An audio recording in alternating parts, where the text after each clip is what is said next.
우리 성도님들은 친구가 많이 있으십니까? 이 자리에 계신 분들은 저보다 훨씬 더 인생을 더 오래 사신 분들이 대부분이십니다. 저보다 또 더 많은 상황을 겪으셨을 거고 더 많은 사람들을 만나 보셨을 것입니다. 여러분은 어떠한 상황일지라도 어떠한 상황이 있다 해도 그 친구는 내 편이 되어줄 것 같은 그런 친구가 있으십니까? 20년, 30년, 40년, 50년 아니면 또 어쩌면 평생을 함께 해온 친구 아니면 해갈 친구가 있으십니까? 그런 친구가 있다면 참 복된 인생일 것입니다. 진짜 세상 살아갈 희망이 있을 것 같습니다. 예전에 어떤 목사님이 설교 중에 하셨던 말씀이 기억이 납니다. 자신에게는 내가 어떤 짓을 해도 이해해 줄 사람들이 한 4-5명 있다, 뭐 이런 이야기를 하시더라고요. 그분이 뭐 정말 이상한 행동을 할 건 아니지만 어떤 행동을 하고 어떤 짓을 하더라도 나를 이해해 줄 사람이 그런 그룹이 있다라고 말씀하시는 것을 들었습니다. 그 말을 들을 때는 참 좋겠다라고 생각을 했는데 곰곰이 생각해 보면 곰곰이 생각을 해보니까 그 정도로 깊은 관계를 맺은 사람이 내 주변에는 많이 있나 이런 생각을 또 동시에 하게 되었습니다. 이런 생각을 또 하다 보니까 나는 그 친구를 평생을 함께 할 친구로 생각을 하는데 그 친구는 나는 아닌데 라고 생각하면 어떡하지? 이런 걱정도 좀 되었습니다. 서로를 사랑하는 마음을 가지고 오랜 시간을 함께 할 수 있는 친구가 있다는 것은 인생의 큰 축복인 것 같습니다. 하나님은 한 사람 한 사람, 여러분 한 사람 한 사람을 사랑하십니다. 그리고 동시에 동훈교회 전체를 사랑하십니다. 우리를 창조하신 하나님은 이런 분이십니다. 그런데 사람은 누군가를 사랑하며 살기가 참 어려운 존재입니다. 하나님께서 은혜 주시지 않으면 우리는 누군가를 사랑하기가 참 어렵습니다. 한 사람을 사랑하며 사는 것조차 어려운 것이 인간인 것 같습니다. 내 주변에 있는 익숙한 사람을 사랑하고 사는 것은 쉬울 것 같은데 막상 또 그렇게 익숙하고 친한 사람을 이렇게 사랑하고 하려고 하다 보면 또 어려움도 있고 쉽지 않은 것을 경험하실 수 있습니다. 동시에 내가 잘 알지 못하는 새로운 사람을 또 깊이 사랑하고 깊이 알아가고 하는 것이 또 여간 어려운 것이 아닙니다.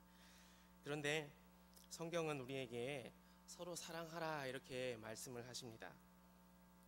여러분 이런 경험 해보셨죠? 안 되는데 자꾸 하라 그러면 너무 괴롭습니다. 안 되는데 너무 못하겠는데 사랑하라 그러고 해야 된다 그러고 헌신해야 된다 이렇게 이야기하면 참 괴로운 것을 느끼게 됩니다.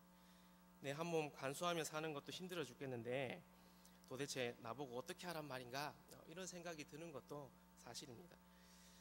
여러분 성경 전체를 한 단어로 요약해 보라고 한다면 여러 가지 단어가 나올 수 있겠지만 그래도 성경 전체를 한 단어로 요약하라고 하면 사랑 아니겠습니까? 사랑이라는 단어로 성경 전체를 요약할 수 있을 것입니다. 성경 중에서도 사랑이라는 주제가 가장 잘 드러나는 성경이 요한서신입니다. 요한이 쓴 성경입니다. 사랑 중에서도 오늘 본 이 요한 1서는 형제 사랑을 엄청나게 강조를 하고 있습니다. 후대의 사람들이 사도 요한에게 붙여준 별명이 있습니다. 그 별명은 사랑의 사도입니다. 요한에 대해서 사랑의 사도다라고 뒤에 후대에 별명을 붙여주었습니다. 그런데 후대의 사람들이 사랑의 사도라는 별명을 붙여주기 전에 요한에게 예수님이 이미 지어준 별명이 하나 있었습니다. 그것은 보아너게, 우레의 자식, 천둥번개의 자식이라는 별명이었습니다. 성질이 얼마나 급하고 불같았으면 예수님이 우레의 자식이라는 별명을 붙여주셨겠습니까? 이 우레의 자식이 사랑의 사도로 바뀐 것은 예수님의 사랑 때문이 아니겠습니까? 요한은 예수님의 사랑을 그 누구보다 깊이 깨달은 사람이다라고 할 수 있습니다. 요한이 그렇게 사랑을 강조하는 데는 다 이런 이유가 있는 것이죠. 오늘 우리는 본문을 통해서 우리가 서로 사랑하고 살아야 하는 이유를 발견하기를 원합니다. 오늘 말씀을 통해서 우리 동훈교회가 서로 더 뜨겁게 사랑할 수 있는 그런 계기가 되었으면 참 좋겠습니다. 요한 1서가 기록된 당시의 교회 상황을 한번 좀 살펴보도록 하겠습니다. 요한 1서가 기록된 당시에 교회 상황이 긍정적인 상황과 부정적인 상황 동시에 있었는데요. 긍정적인 상황은 한 두 가지 정도가 있었습니다. 첫 번째는 요한일서 당시의 교회는 어느 정도 조직이 갖추어져 있었다라는 사실입니다.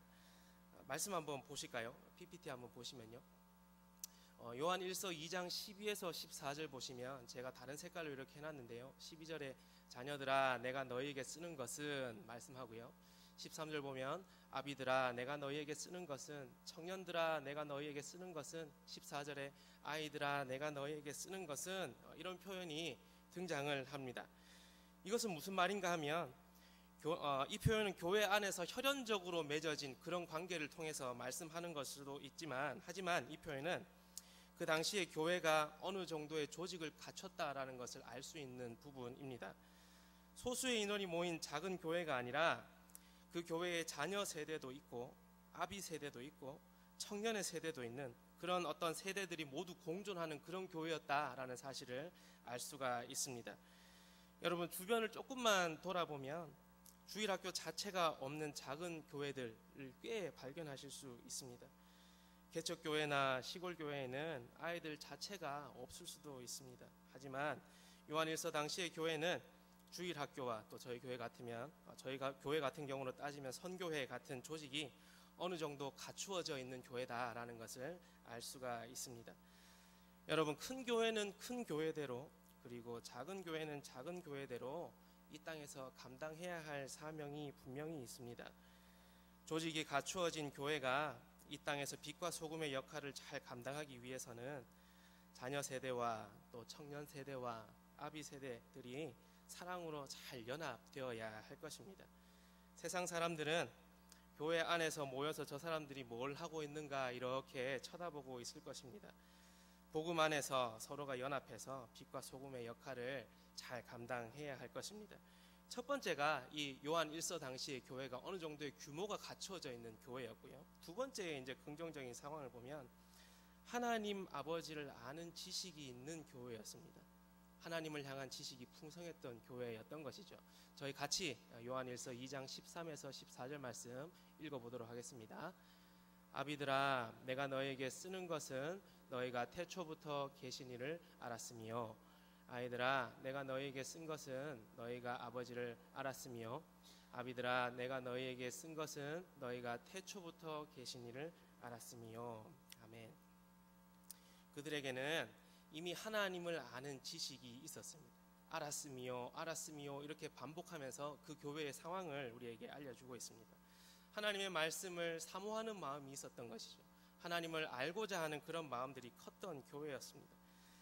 다들 아시다시피 저희 중고등부가 람뿡 비전 트립을 준비하고 있습니다. 이번 주에 티켓팅을 마쳤습니다.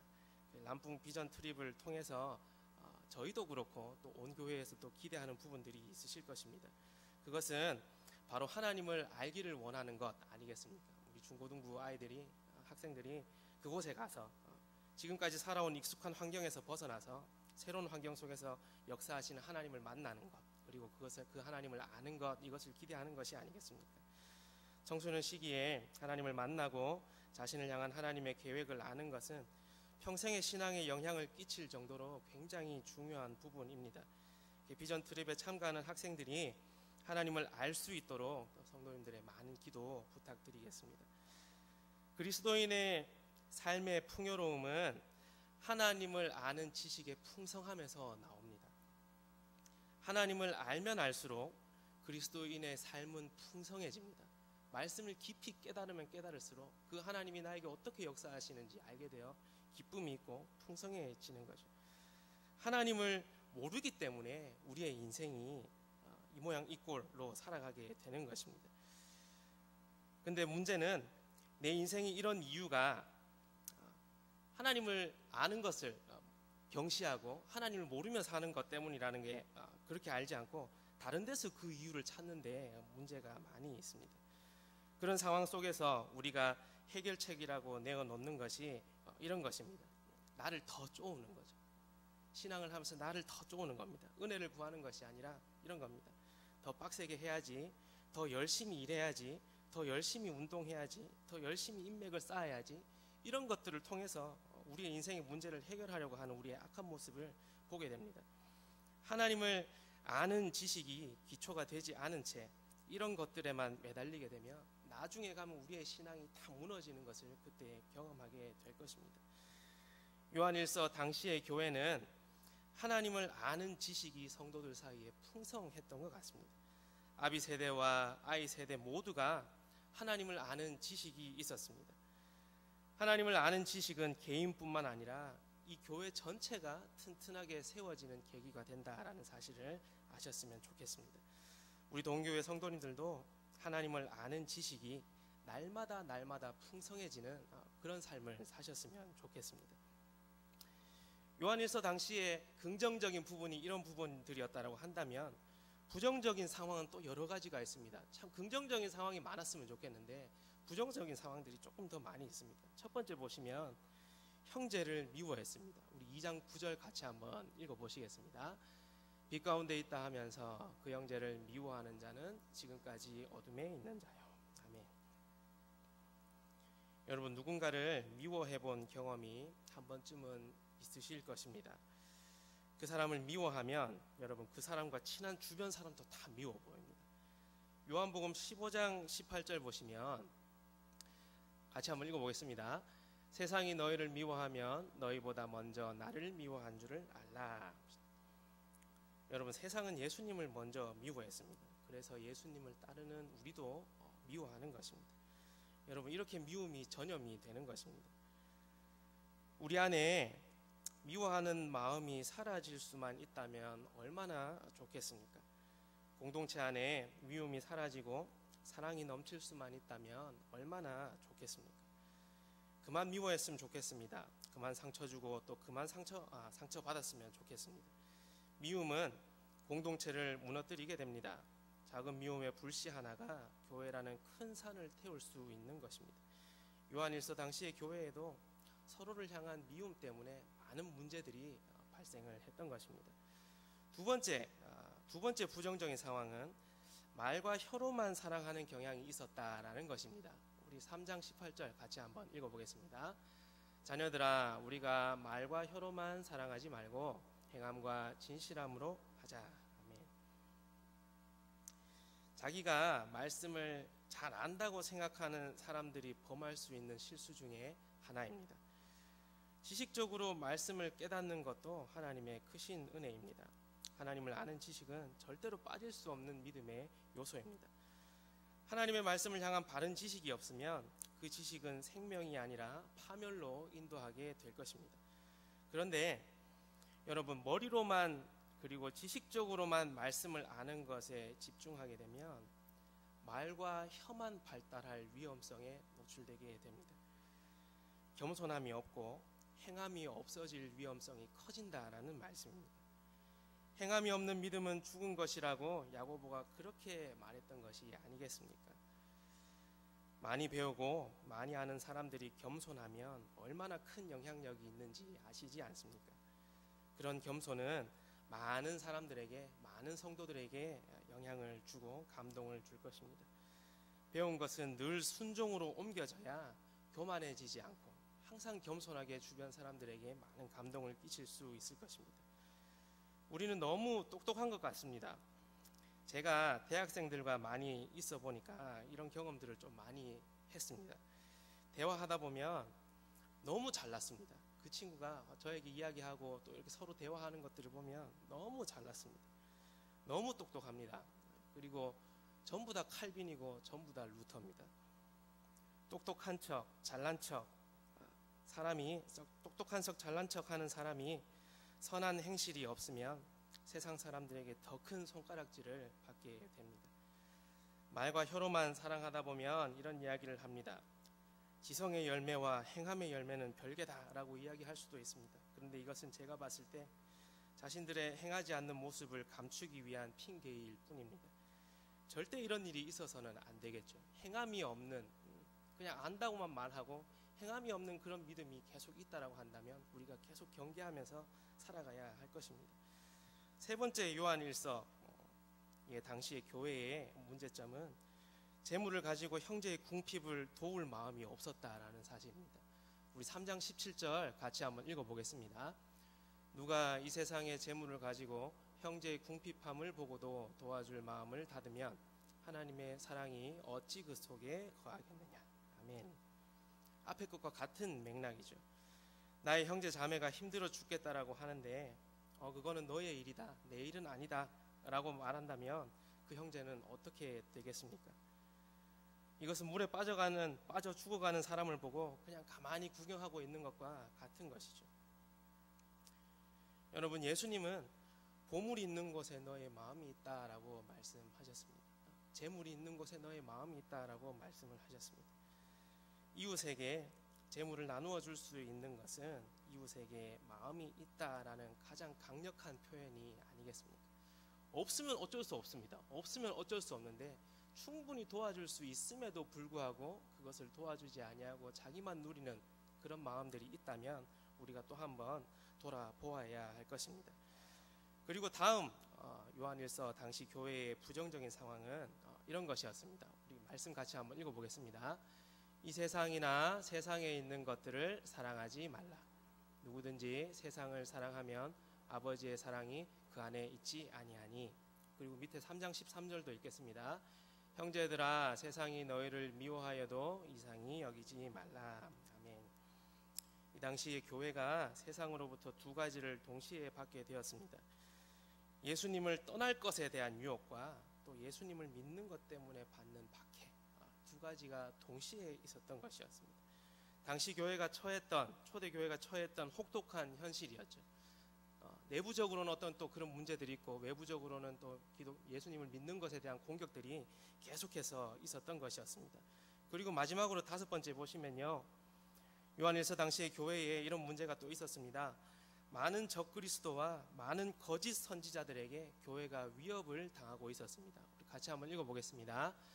아이들아, 지금은 마지막 때라. 적그리스도가 오리라는 말을 너희가 들은 것과 같이 지금도 많은 적그리스도가 일어났으니 그러므로 우리가 마지막 때인 줄 아노라. 4장 1절도 같이 읽겠습니다. 사랑하는 자들아, 영을 다 믿지 말고 오직 영들이 하나님께 속하였나 분별하라. 많은 거짓 선지자가 세상에 나왔습니다. 아멘. 이 적그리스도라는 표현은 요한 1서에만 등장하는 독특한 표현입니다. 여러분, 거짓된 가르침을 분별해야 합니다. 여러분, 우선 분별하기 위해서는 말씀을 알아야 되겠죠. 하나님을 아는 지식이 있어야 할 것입니다. 또한 분별하기 위해서는 그렇게 아는 것을 결단할 수 있는 용기가 필요합니다. 분별하기 위해서는 결단한 것을 실행으로 옮길 수 있는 용기가 필요한 것이죠. 여러분, 이렇게 계속해서 연결이 되는 것입니다. 이를 위해서 바른 믿음이 필요한 것입니다. 말씀을 부지런히 배우고 공부하기를 원합니다. 그리고 우리가 교만해지지 않도록 그 배운 말씀에 순종할 수 있기를 원합니다. 믿음은 마음속에 숨어 있는 것이 아니라 숨기고 싶어도 우리의 삶으로 겉으로 드러나게 되는 것이 우리의 믿음이 아닌가 생각을 해봅니다. 여러분, 요한일서는 교회의 형편들을 이야기하면서 우리에게 이 세상에는 두 가지 편이 있다라고 말씀하고 있습니다. 오늘 설교 제목인데요, 두 가지 편이 있다라고 이야기를 합니다. 첫 번째는 하나님 편입니다. 하나님 진영이죠. 하나님 편입니다. 그리고 두 번째는 어디겠습니까? 하나님 반대편은 누구 편이겠습니까? 마귀의 편입니다. 사탄의 편이 있습니다. 여러분, 하나님 우리를 너무 사랑하셔서 예수 그리스도를 이 땅에 보내셨고, 또 신자에게 예수 그리스도를 믿는 신자는 하나님의 생명을, 예수 그리스도의 생명을 주셨습니다. 그리고 반대편에 있는 그 마귀 편에는 마귀의 유혹이 있습니다. 미혹이 있죠. 적그리스도와 거짓 선지자들의 활동이 있습니다. 그 적그리스도와 거짓 선지자들을 따라갔던 자에게는 사망이 존재하는 것입니다. 우리 말씀 한번 보시겠습니다. 요한일서 5장 11에서 12절 같이 한번 읽어보겠습니다. 또 증거는 이것이니 하나님이 우리에게 영생을 주신 것과 이 생명이 그의 아들 안에 있는 그것이니라. 아들이 있는 자에게는 생명이 있고 하나님의 아들이 없는 자에게는 생명이 없느니라. 아멘. 너무 간단합니다. 하나님 편에 있는 자들은 생명이 있고요, 반대편 마귀의 편에 있는 자들에게는 생명이 없습니다. 이것은 유치부 아이들도 아는 아주 간단한 이야기입니다. 요한은 7절에서 오늘 본문 7절에서 옛 계명과 새 계명을 언급하고 있습니다. 간단하게 옛 계명은 구약일 것이고 새 계명은 신약을 의미하는 것일 것입니다.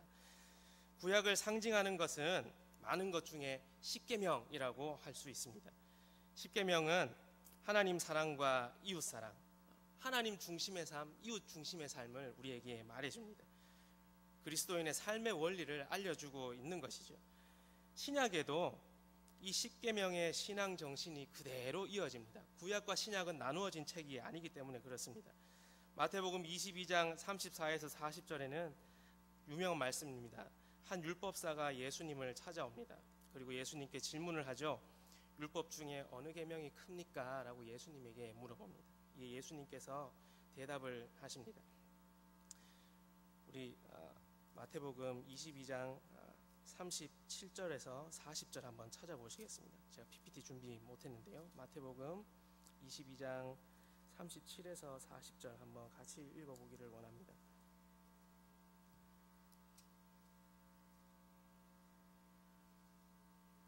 (38쪽에) 있습니다. 마태복음 22장 37에서 40절 말씀입니다. 다 같이 읽겠습니다. 예수께서 이르시되 내 마음을 다하고 목숨을 다하고 뜻을 다하여 주 너의 하나님을 사랑하라 하셨으니 이것이 크고 첫째 되는 계명이요 둘째도 그와 같으니 내 이웃을 내 자신같이 사랑하라 하셨으니 이 두 계명이 온 율법과 선지자의 강령이니라. 아멘. 신약에서 온 율법과 선지자의 강령이라는 표현은 구약을 가리키는 표현입니다. 예수님께서는 율법사에게 하나님 사랑과 이웃 사랑이 가장 크고 첫째 되는 계명이다라고 말씀하십니다. 그리고 8절에 그리고 오늘 본문의 8절에 내가 너에게 새 계명을 쓰노니 이렇게 요한이 말씀하고 있는데요. 요한복음 13장 34절에 이렇게 기록되어 있습니다. 새 계명을 너희에게 주노니 서로 사랑하라. 내가 너희를 사랑한 것 같이 너희도 사랑하라. 이렇게 말씀합니다. 요한은 예수님의 이 말씀을 기억하며 당시 그리스도인들에게 이렇게 말하고 있습니다. 예수님께서 주시는 새 계명은 여러분 이웃 사랑을 넘어서서 원수 사랑까지 이야기를 하고 있습니다. 이웃 사랑을 넘어서 원수 사랑까지 말씀하고 있습니다. 완전히 새로운 차원의 새 계명을 말씀하고 계신 것입니다. 예수님은 원수를 사랑하라는 이 새 계명을 십자가에서 직접 우리에게 보여주셨습니다. 여러분, 신구약을 관통하는 큰 물줄기 중에 하나가 하나님 사랑과 이웃 사랑입니다. 하나님 사랑과 이웃 사랑은 구약이든 신약이든 옛 계명이든 새 계명이든 아무 관계없이 가장 중요한 계명입니다. 요한은 당시 그리스도인들에게 내가 새 계명을 쓰는 것이 아니라 처음부터 우리가 가지고 있었던 옛 계명에서 이미 들은 것이다 라고 말씀하고 있습니다. 초대교회 당시 교회를 괴롭히는 대표적인 적그리스도 세력이 있었는데 그 세력은 영지주의 세력이었습니다. 초대교회 당시 마르시온이라는 영지주의자는 구약의 하나님과 신약의 하나님을 분리시켰습니다. 구약의 하나님과 신약의 하나님을 분리시켰습니다. 자신의 분노와 증오로 이방을 심판하는 하나님은 저급한 신이다 라고 그 사람이 이야기를 하고 있습니다.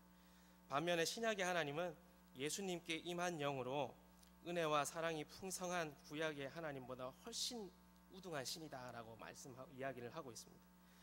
이것은 신구약을 하나님의 말씀으로 인정하지 않는 아주 이단적인 태도이고 적그리스도적이고 거짓 선지자적인 태도입니다. 그런 마르시온에게 서로 사랑하라라는 개념은 구약에는 있을 수가 없던 것이었죠.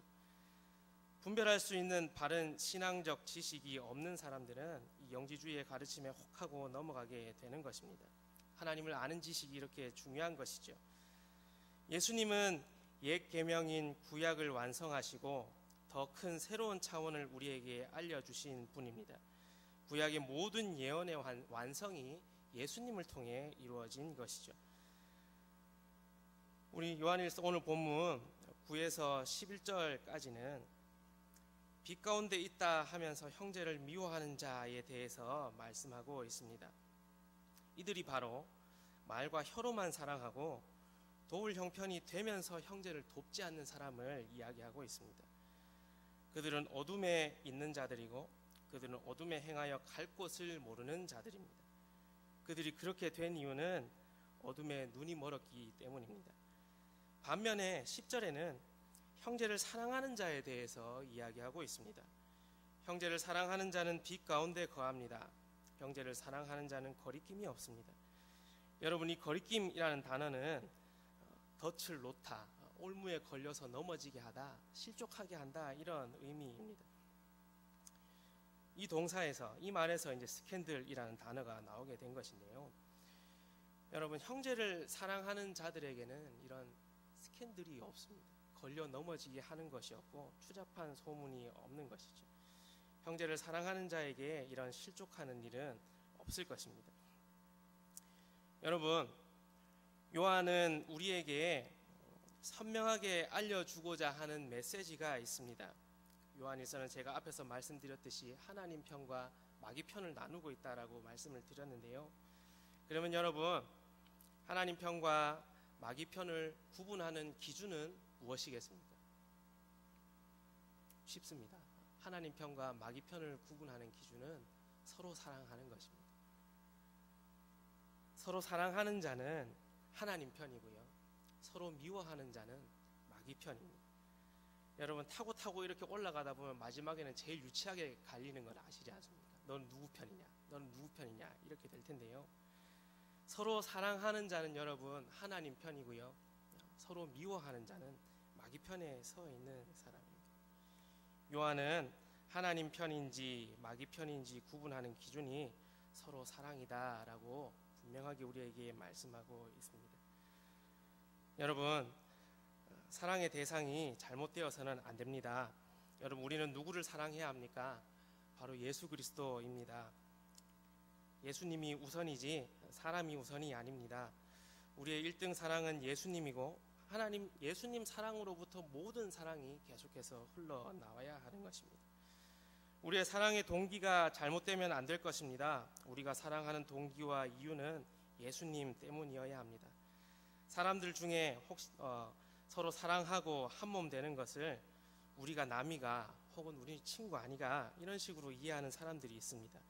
저도 처음에는 이렇게 이해하는 경향이 강했는데 그런데 그것이 아닙니다. 서로 사랑하라를 우리가 남이가 친구 아니가 이런 식으로 이해하게 되면 그것은 교회 공동체가 아니라 그냥 일반 조직일 뿐인 것이죠. 그렇게 되면 예수 그리스도의 참 제자는 믿음이 좋은 자가 아니라 의리가 강한 자 이렇게 되는 것입니다.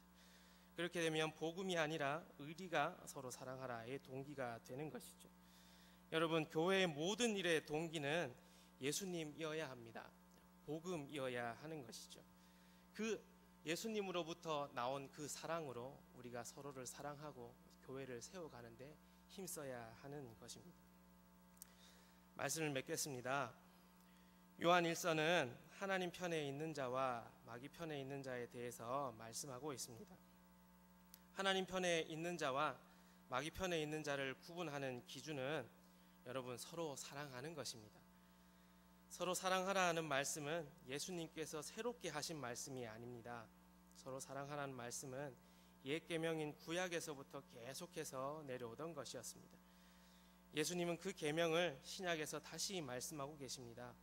예수님은 그 사랑을 원수를 사랑하는 차원까지 높여놓고 계신 것입니다. 예수님께서는 그 사랑을 직접 우리에게 보여주셨습니다.